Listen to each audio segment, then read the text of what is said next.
everyone, we're back with another episode of Apologetically Me. I'm Maggie. I'm Wanda. And we're going to talk about TikTok. All things on TikTok, the good, the bad, and the ugly. Before we get started, Wanda, tell the people what you got going on.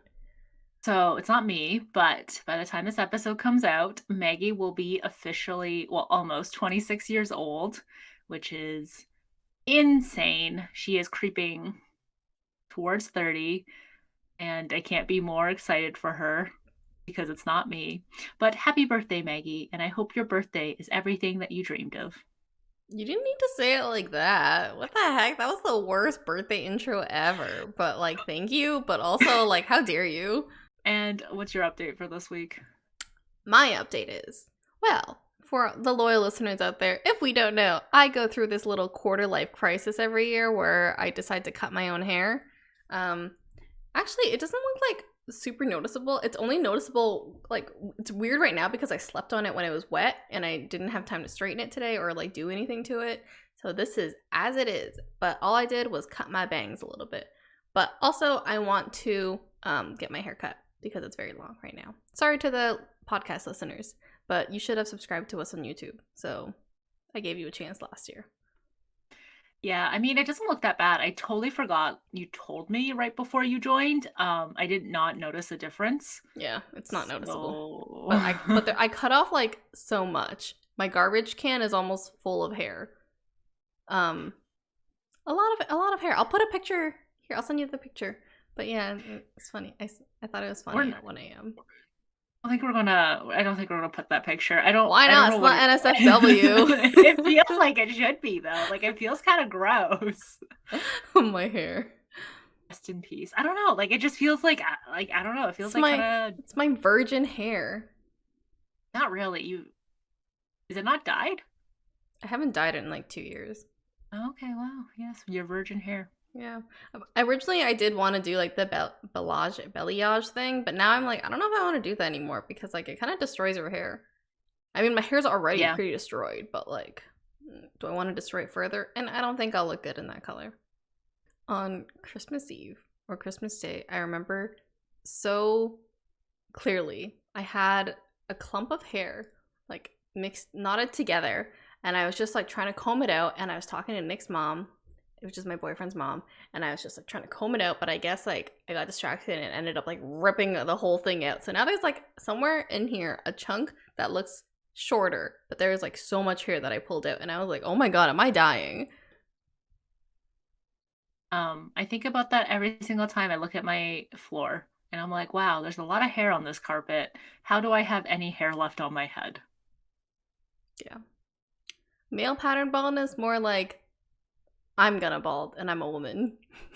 There was so many directions that you could have gone with that, and my bad. You chose the least funny one. So sorry. Anyways, who's your beef or crush of the week? So I'm gonna do two beefs this week. One is kind of unrelated and one is kind of related, but if I don't do this beef this week, I'm gonna forget it. So I've been rewatching Gourmet Makes with Claire Shavitz on Bon Appetit's YouTube channel. They stopped making these, and that's kind of my beef, because why did Bon Appetit have to be so racist towards its creators, and why did COVID have to hit such that they stopped making Gourmet Makes? Because it was such a good series, and I'm so upset that there's never going to be any more. So that's beef number one. Beef number two is Lunar New Year is coming up, so happy Lunar New Year by the time this episode is out. It is the year of the tiger. Yes, I knew that. Water tiger, to be specific.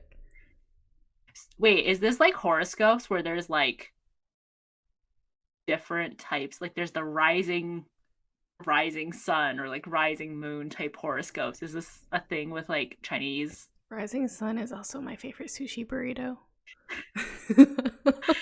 Thanks for that fun fact. But why is it water tiger? So I'm not too familiar with it, but they do have different types of tigers. I think you were born in the year of the fire rat, if I'm not mistaken. So it's different elements and then the actual animal. And the significance is only there when it's a specific year. Like you have like your year. So it gets even more niche than that. Chinese horoscope just really don't want you to have a good year. They want it to be so niche. So what does like water and fire and these things like mean? Like what is the significance of all that? Brings it back to basics. I want to say it's because it's like the elements, like the earth elements, but I don't know. I should have done more research before I corrected you. Is there like, I wonder if it's like you're different if you're like a water tiger versus like a fire tiger, you know? Oh, true, yeah. That is interesting because my mom and my younger brother are both tigers, so maybe there's like a difference. But they're both like very hot-headed, so makes sense why they're tigers. That's what tigers are known to be. That's so funny. Yeah. That is so true. Anyways, back to my whole point. So this morning I was browsing flyers on Flip, which is like this app that consolidates like all the grocery flyers from the area and a bunch of like other flyers as well. And I noticed that there was like a lot of Happy Chinese New Year, to here buy this Asian stuff kind of thing. And we live in like very predominantly white neighborhoods, so there's not that much Asian grocery stuff in these white grocery stores, but like there's a lot more than when we were first around. But there was one like clip in particular, and I'll put it right here somewhere, but it was like Happy Chinese New Year, try our like Asian chips kind of thing. And the first one was like, yeah, it was like Asian Chinese Lays, and I was like, cool. The other ones were Doritos Munchies. And I was like, oh, like, are these like Asian Doritos and Asian Munchies? No, they were just regular Doritos and regular Munchies. So what the heck? What was the point of putting this under the banner of Happy Chinese or Happy Lunar New Year and try our like Asian chips? Like, come on. At least make it make sense. To be fair, though, it's like, it's not only Lunar New Year. They do it for like every holiday, don't they? I think there was a joke on Twitter where it's like, oh my god, it's Martin Luther King Day. That means, you know, there's going to be Martin Luther King sales out there. So, we're okay. That is actually a thing. Yes, I agree with that. But like, I guess like my specific thing is like, why would you put one Asian chip or like one Asian brand of chips and then 3 non-Asian brands of chips in a row and call it Flavors of China? Are Doritos, Cheetos, and Munchies flavors of China? For our Chinese listeners out there that are from China or still in China, can you tell us that, is this true? Are Doritos Sweet Chili Heat, Cheetos, and Munchies the flavors of China? What happens if like PepsiCo just gets so big and so like large that they take over the Chinese horoscope? So instead of like the year of the tiger, it's like, you're born in the year of the Cheeto. You're born in the year of the Sweet Chili Heat Dorito. Yeah, there's like different types, like how there's like the water tiger, but there's like the Sweet Chili Heat Dorito versus like the original Dorito versus like the Cool Ranch Dorito. PepsiCo's reach knows no boundaries. Has capitalism gone too far? Cool, interesting beef. Could have been more enthusiastic. I felt like the second beef was like a pretty killer beef. Like it was a pretty good takedown. But whatever. I mean, it's like, it's not new. It's happening to a lot of people too. But yeah, you're right. Oh, okay. Sorry. Well, I guess not sorry that my experience are generalizable to the entire world. This is great. We're so relatable. Anyways, what's your beef or crush of the week? I guess my beef is Belle Let's Talk Day. So Wanda and my friend Nikki has kind of always been, like, they've been very critical of Belle Let's Talk Day. Wanda has deleted social media, so she doesn't even know when it is anymore. Yeah, and so everyone has been very critical of it, but it never really, like, sunk in for me, and I was always, first I started off, like, very enthusiastic. I think is the evolution of Maggie's growth. And kind of like a lot of people too. You start off enthusiastically, and then somewhere along the lines, I think maybe last year and a few years before that, I was kind of like begrudgingly like sharing it out because I was like, I don't support it. I don't think they're great. I hear bad things about it, but if this is really going to make a difference, I'm going to join them. I'll support them. But over the last like year or so, I guess like something's changed in me where I'm like, you know what? I'm not going to support them this year. I think like something about it just doesn't sit right with me anymore. It's finally like sunk into me. I'm not going to do anything. And I thought I was going to be original and do that. But other people on Twitter have come forward and they have captured exactly what I'm trying to say. And they have really kind of broken it down to Canada doesn't have a lot of mental health resources out there. Like, they're very underfunded. Yes, Bell Let's Talk Day is bringing awareness to mental health overall, but it's not bringing awareness to those specific charities or the organizations. And when they do, you find out like it's not that much. Like, Bell is kind of a corrupt organization, and a lot of it goes into their marketing and overhead and everything. So don't support them, I guess. Like, there's a lot of things you can do to support mental health initiatives in Canada.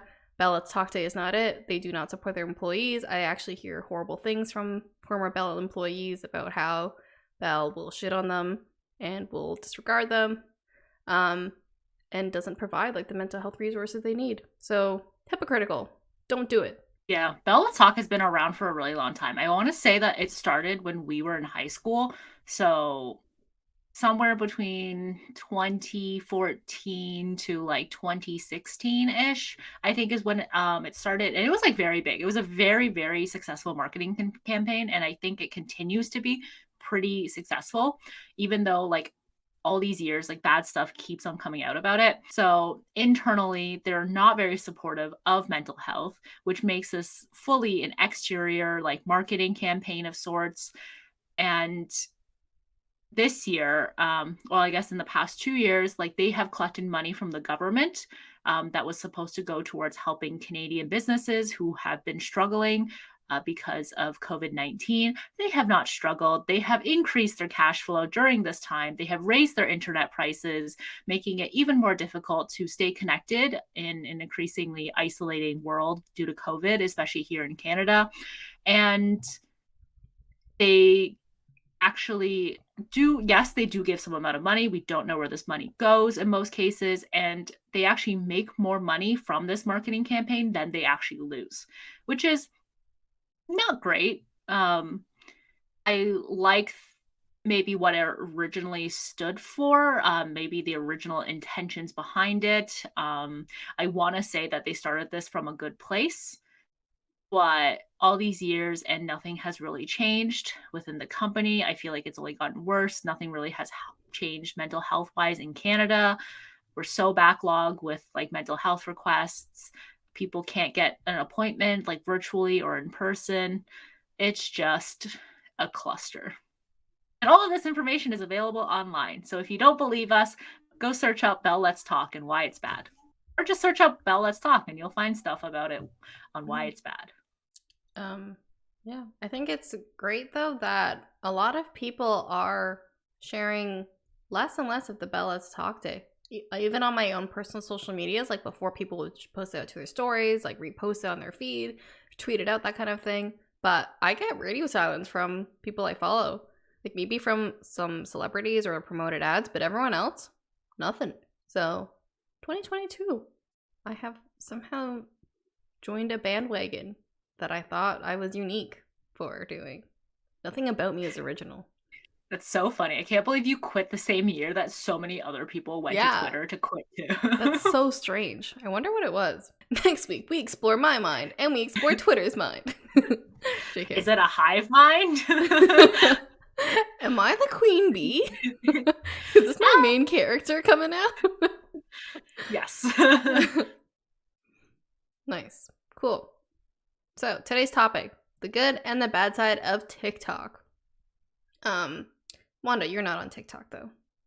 No, I am not. And these are mostly the things that have transcribed off of TikTok or the things that Maggie shares with me and talks about. Yeah. Anything people tend to share me from TikTok tends to be from like Facebook, Instagram, or Reddit now. So like Why not just go on TikTok, guys? What's the difference? No, it's like if it's good enough, it'll make it off of TikTok. Eh. Like if it's worth noting, it'll make it off of TikTok. That's my opinion.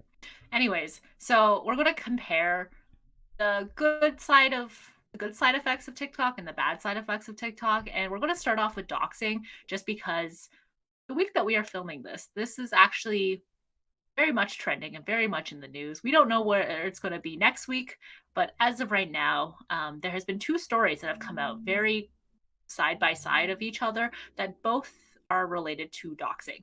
So the first story is about Smoothie Guy. Smoothie Guy is actually, we'll just call him like racist rant guy. His son, 17 years old, this is important, came into a smoothie shop to ask for a smoothie without peanut butter. He does have a peanut allergy, but he did not tell any of the staff not to put he has a peanut butter allergy. He only said, no peanut butter, please. So he takes a smoothie, I guess he drinks it, and then a little while later, he ends up in the hospital. His dad is not with him by the hospital, but instead decides to come back to the smoothie shop to berate the teenage girls who are working there about how they almost killed his son, yada yada yada, and then goes on to this racist rant about how incompetent they are, etc., etc. They're yelling back. It's all being filmed, and they called the police. The police said they couldn't do anything. But then the TikTok went viral, and the police came back and arrested this man, this racist man. And the internet does what it does best, found out information about this man, and found out that he was a financial advisor for Merrill Lynch. He only handled accounts that were over $1 million, so he was making quite a lot of money from this job. He was shortly fired, and his mugshot has gone viral. So this is the example, I guess, of good doxing. Maggie, do you want to go into the West Elm Caleb story as an example of bad doxing? Yeah, I mean, okay, so I will give my opinion after this. But from an objective point of view, this all started when a girl did a story time on TikTok, and she's from New York. She was talking about how she went on a date with this guy named Caleb. He works as a designer at West Elm, which is a furniture store. And she went on about how she was like talking to this guy. He kind of love bombed her right away, which is a red flag, ladies. Love bombing as in he was talking about very personal and intimate things. He made her like a personalized Spotify playlist. He sent a dick pic here and there. They went on dates, and then she found out that he was also dating a lot of other girls too, and he just ghosted her out of nowhere. So she posted this on TikTok, and a bunch of girls commented. They're like, holy shit, I am dating this guy too, or I have previously gone on dates with this guy. And he did the exact same thing to me. So he's very unoriginal. He followed like a formula or process. West Elm Caleb has somehow got his way around to every single New York girl who was on TikTok. So they have all done their own story times. They have all doxed him in a way to the point where he has removed his LinkedIn profile and professional art portfolio. So he has been. This is why you should include your job information on dating apps also. I'm pretty sure you did it. I did not. I just included my job title. I didn't put like my company name or anything. But like I feel like you can find them. Yeah. So Caleb, his face was plastered all over TikTok. There have been numerous articles about him. It's like I want to side with the girls, but also like when you think about it, he didn't do anything horrible in a way. He disrespected some women, a lot of women actually, but he didn't do anything as bad as Smoothie Guy.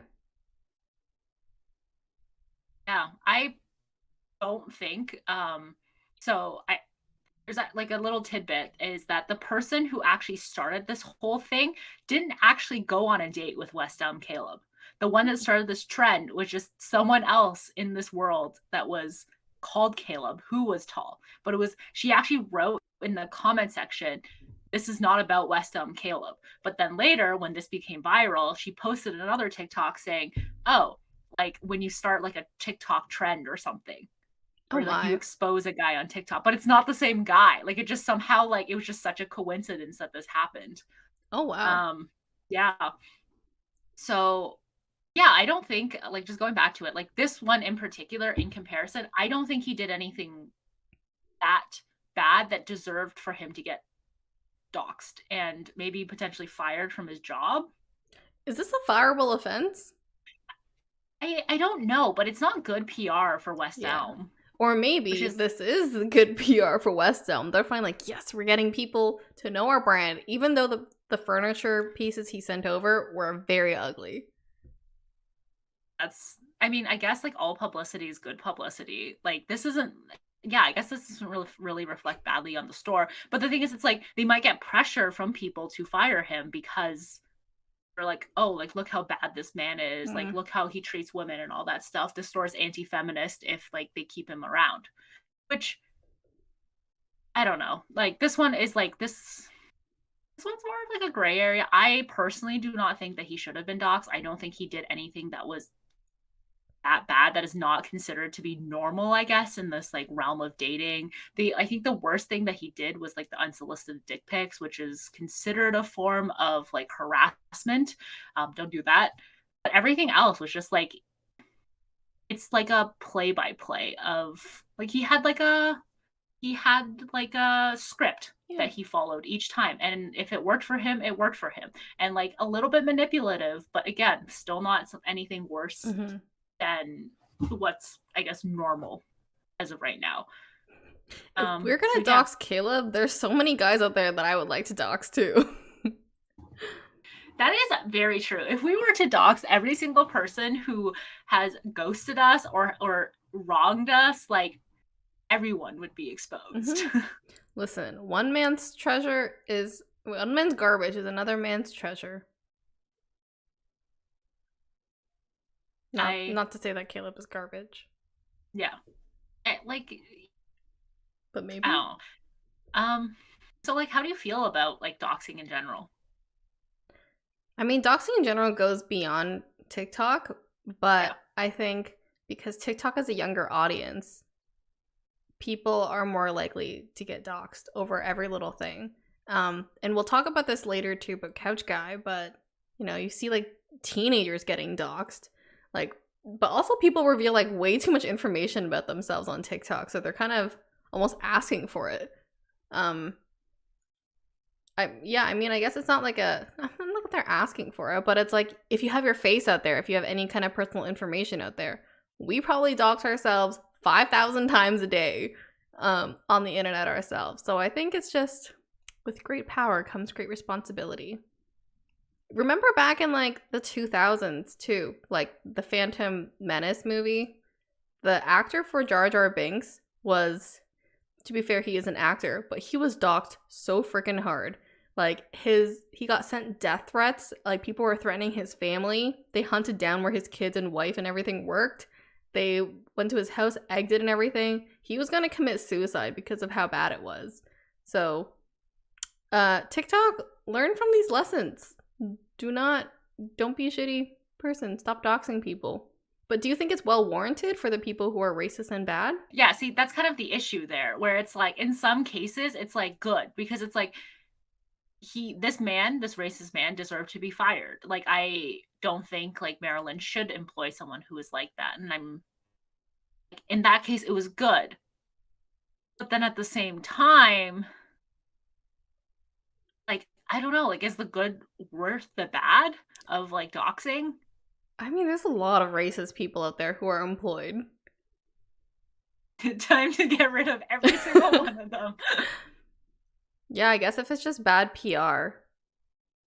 That's what it is. It's like it's enough bad PR and enough social pressure that they have to do it. Like if this was very like hush hush and there was like no one really talking about it or no one like adding them on Twitter, like they're not going to do anything because they're like, meh, doesn't really affect us.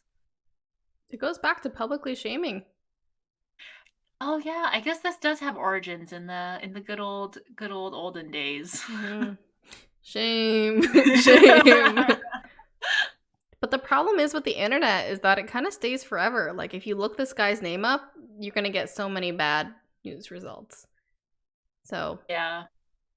But the thing is also with the internet, though, things pass really quickly. So, like, yes, this was, like, very big news for maybe a week, maybe 2 weeks, but then, like, it's going to die down because something else is going to replace it.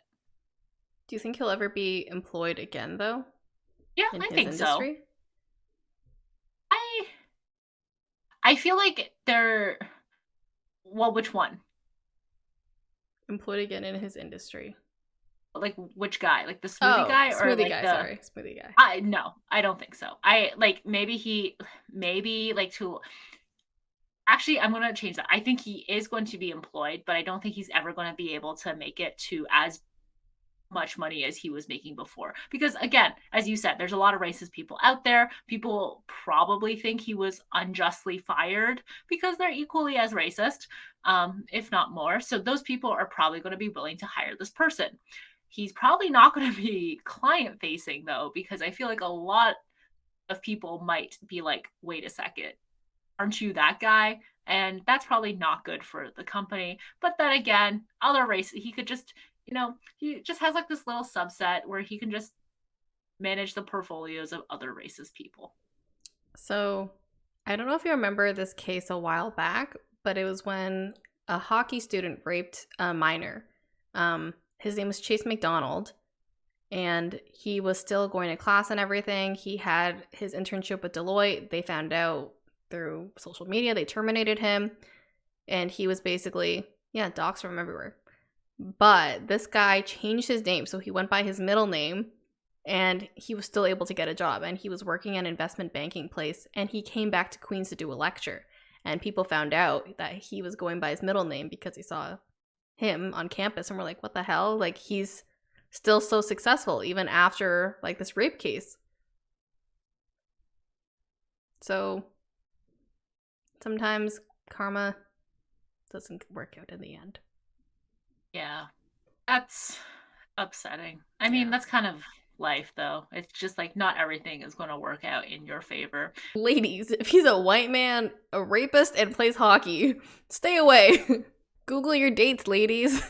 Make sure you get the first name and last name. Yeah, make sure you get their first name, middle name, and last name. Any other nicknames that they go by, just in case. Yeah.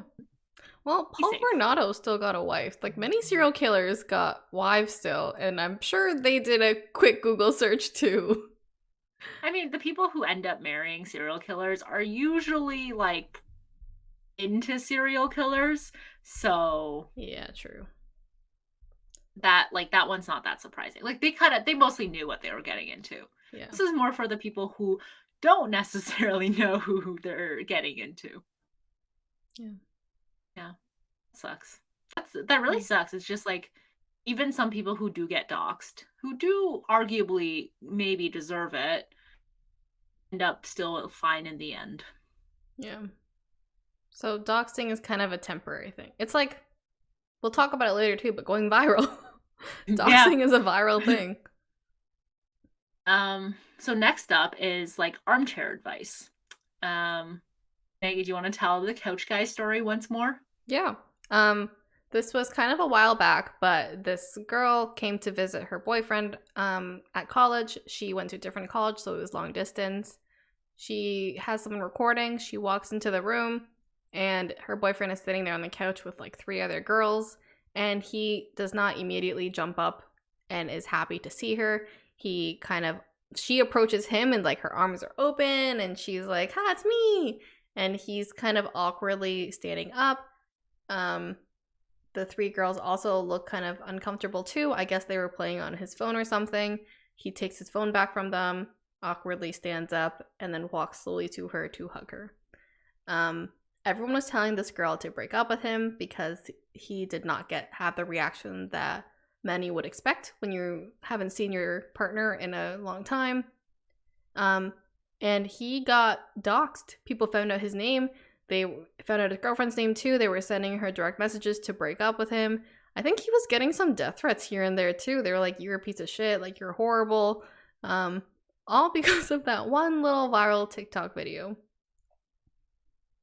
So, like, a lot of people who are like, oh, I'm qualified, I'm blah, blah, blah. Like, I know he's cheating on her. This is why. And just like, I'm calling it armchair advice. Um, because it's not really real advice. And these people, in most cases, aren't that qualified. And they're just making hype out of nothing. But on the other hand, there's actually a good story of this. This might have not been as viral on TikTok, the resulting story, but what ended up happening is this person was they were just making videos on TikTok, and then a few comments on one of their videos was like, "Hey, like I see like this swollen thing on your neck. I think it was like a lymph node or something. You should get it checked out. Like this could be like cancerous." So there's a few people that actually commented that this person did end up going to the doctor and getting it checked out. I think it ended up being like stage 1 or stage 2, very easily treatable. But essentially, these like TikTok commenters saved this person's life. And this is kind of like the good versus the bad, I guess, of like what armchair advice is. Because, like, on one hand, you have other people prying into your relationship, analyzing every single detail based on one small video. That could have potentially ruined a relationship, ruined multiple people's lives. But on the other, it also saved someone. So, should this continue? I don't think you can ever stop it though. That's the thing. People are always gonna comment on your lives. They're always gonna think they know what's best for you, or they think they're the expert of your life. Um, Even your parents will do this, so I don't know what's gonna stop like internet strangers from doing this too. If you're posting public content, Yeah, I guess it's like, but like, why like scrutinize people? Like, cause like, yeah, I get your parents do it because it's like, I mean, they're like your parents, right? Like, are they even your parents if they don't criticize and scrutinize you? Um, but like strangers, like why? Like, why care? Like, that's the thing. Like, I don't understand why people care about it. people are nosy as hell. But like, think about it like this: even when the couch guy thing happened, I sent it to you and I said, "Oh my god, this guy sucks. What do you think?" And we had a very long discussion and debate about this, and we both wanted to give. Actually, no, we were just giving our opinion on it. We didn't even like publicly like duet it and say like we're experts. You should break up with him. We weren't telling the girl to do anything. We were just like, this is what we think is going on. I don't understand why people can't be more like that.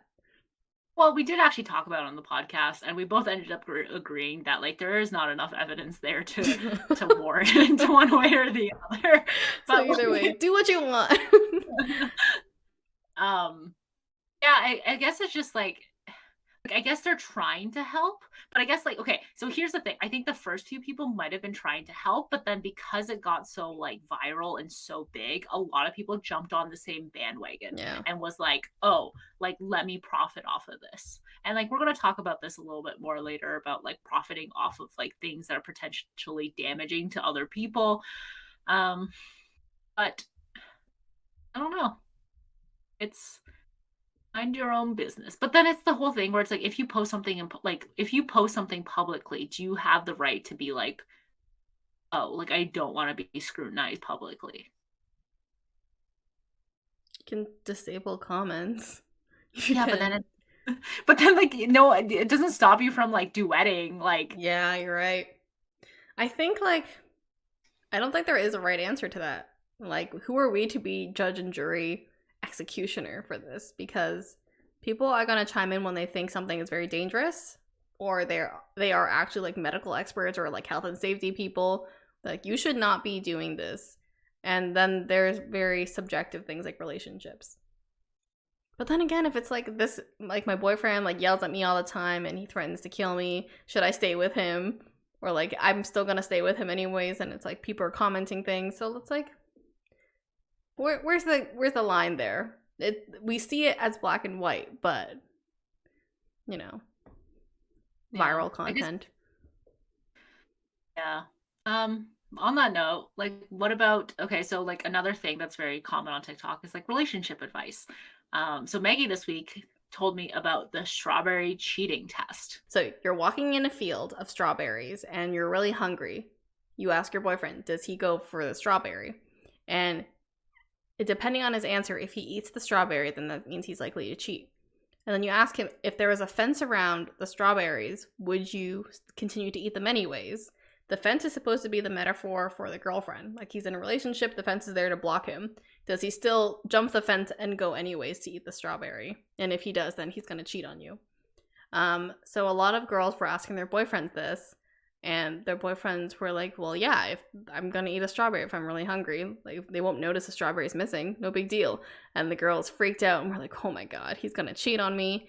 Obviously, it's very stupid and dumb, but you know how TikTok can be. Yeah, I never really got it. The whole, like, are you saying like being in a relationship is like you're being like trapped? Like you're a blocker to what they actually want to do? You can't eat the other strawberries. You can only eat the one strawberry you have. Yeah, but I know the strawberry that I have is clean and washed and and safe. Yeah, and safe and does not belong to anyone else. I'm not gonna get like an angry farmer coming out of the farmhouse with a shotgun ready to kill me for eating his prized strawberries kind of thing. I don't know. To each their own. What's a good relationship advice story that has come off of TikTok? I think good ones have been there's since like you've mentioned it, I've seen a lot of people who are like, you need to travel with your partner, you need to ask them kind of these questions, like see what they have in mind for the future. If you can't picture them in the future, or like you're kind of blurry with it, like then they're not meant to be. It's not meant to be, kind of thing. And I think that's like kind of interesting. Definitely a lot out there. Definitely some that are maybe subjective, that kind of thing. A lot of things that's really popular right now are like therapists saying like, these are the 6 questions you need to consider. Like, what are your partner's passions? What are your partner's goals? What do they do when they are what do they do when they're stressed? Or what do they do when they're angry? What can you do to help them out? Like those kinds of questions. And they're like, these are the questions like you really need to consider when you're in a relationship. And I don't know if it's like a really good indicator. I think it's good to have a general idea of it, but you know, like all these relationships advice are like very, I don't know, they're like, you can interpret it how you will, but like obviously you're gonna need to know like what your partner does when they're upset and what you can do to help them not be upset. But little things like metaphors and like tests and stuff like that, those are not good indicators of how successful a relationship will be. So the other kind of thing, like one of the bigger categories I've seen is like hacks. Everything is a hack on TikTok now. But so on the bad side is there's things that are called healthy food hacks. And this kind of is where people make food out of, or like they try to mimic popular unhealthy foods to make them more healthy. So like instead of chocolate chip cookies, they make like oatmeal cookies. Instead of eating like sour candy, they do grapes frozen with sugar on them or something, like stuff like this. And it's like, this is kind of very unhealthy for people who have eating disorders, because you shouldn't be labeling food as healthy and unhealthy foods, because in most instances the healthy food are actually not that healthy anyways. They just use like foods that are considered to be healthy, like sweet potatoes and oatmeal and all that stuff. But like if you compare the calories or the macros, in most cases they're really not that much healthier. So kind of like a dangerous perpetuation of like eating disorders on TikTok because of this, labeling food as good and bad, which is not great. Like you shouldn't be limiting yourself in that way. But on the other hand, there was good hacks that I actually quite enjoyed, which was like the salmon rice hack, which Maggie had talked about, I guess, a few episodes ago. Do you want to go into it again? Yeah, so it was our girl, Emily Marico, who is now engaged, by the way. But it's this influencer who is known for she's stay at home. She's known for making cooking videos, and she doesn't really comment on anything. So it's a salmon rice bowl that she made with leftover rice, salmon, and what she did was she put the rice in the microwave, but before she even did that, she got an ice cube and wrapped it in, I want to say parchment paper, Wrapped in parchment paper, and then put it in the microwave. And then that would steam the rice, which was a very cool hack. And I've tried it before, and it's great. And the ice will still stay intact after this. I think you only microwave it for like a minute or so, but wow, that's great. And then you mush it up together with QP mayo, some sriracha, salmon, and then you got a salmon rice bowl. QP mayo was very hard to find for a little bit. But yeah. Very cool cooking hacks. Also, to add to your healthy food hacks, it's very funny now because I see people labeling as healthier versions of this, and it's like, it's not that much better, but like instead of eating like a bunch of nachos, or like, here's a healthier version of nachos you can make at home, and it's cutting down maybe like 100 calories. So be careful, people.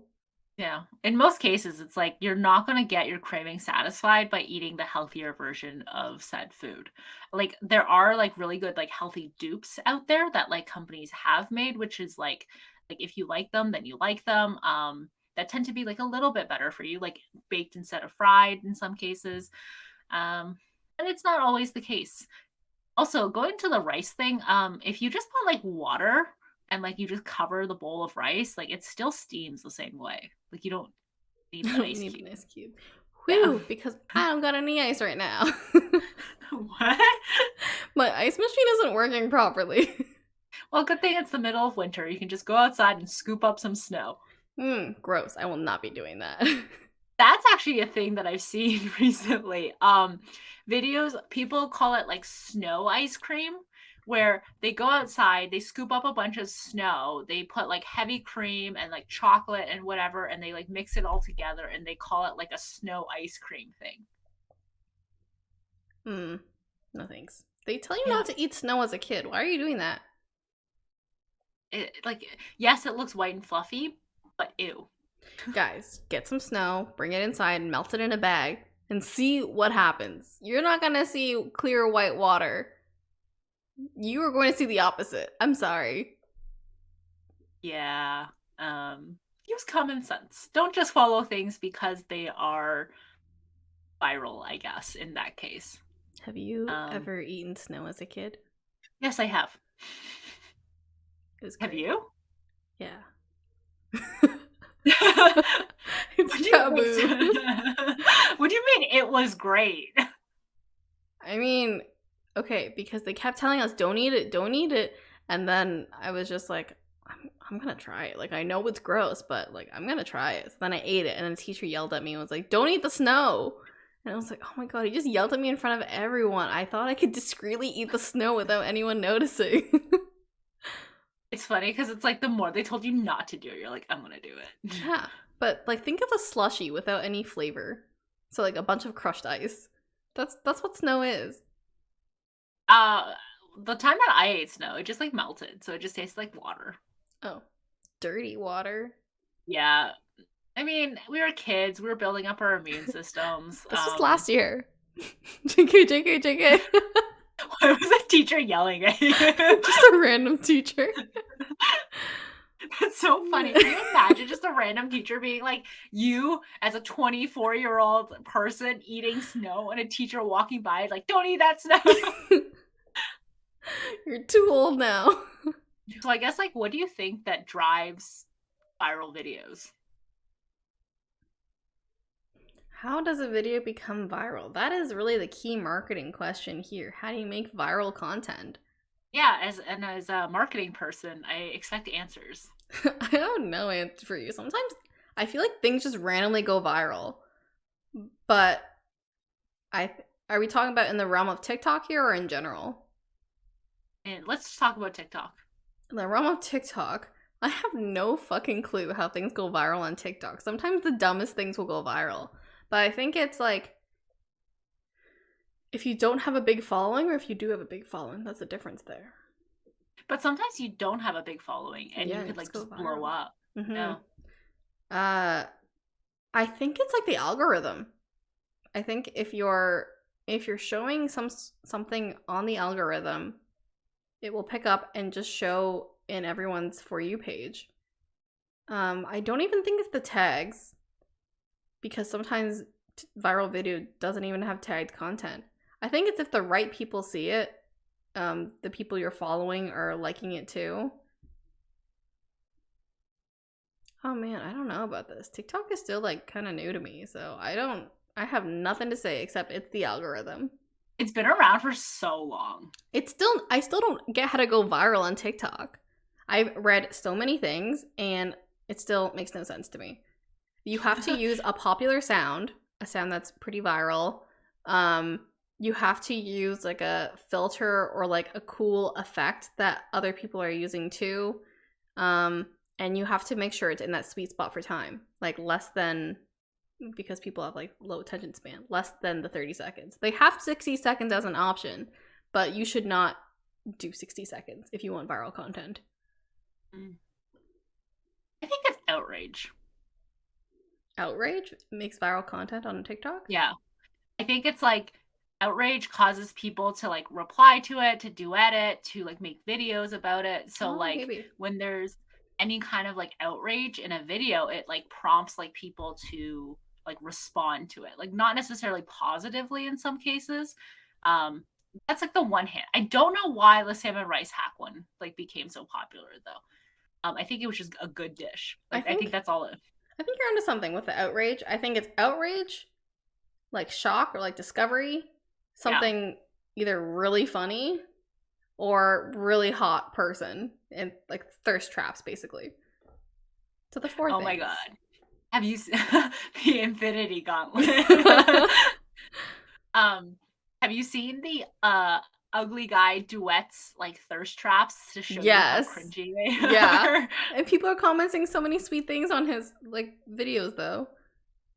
Yeah. It is like it's very wholesome because like no one well, I don't want to say no one, but like thirst traps are very cringy. And like I think it's cute that he could make fun of himself and other people. In a wholesome way. In a wholesome way. And it's like I think that one is also a little bit kind of like humor plus like making fun of yourself. Yeah. Humor things are always like hit or miss though. Like, like the funniest things I've seen on TikTok are not viral. Yeah, but also your sense of humor is like really strange. Okay, that's not fair. I'm just saying it's not necessarily everyone's sense of humor. I think I have a pretty good sense of humor. I think the things I like generally tend to go viral anyways. Or other way around. I like the viral content too.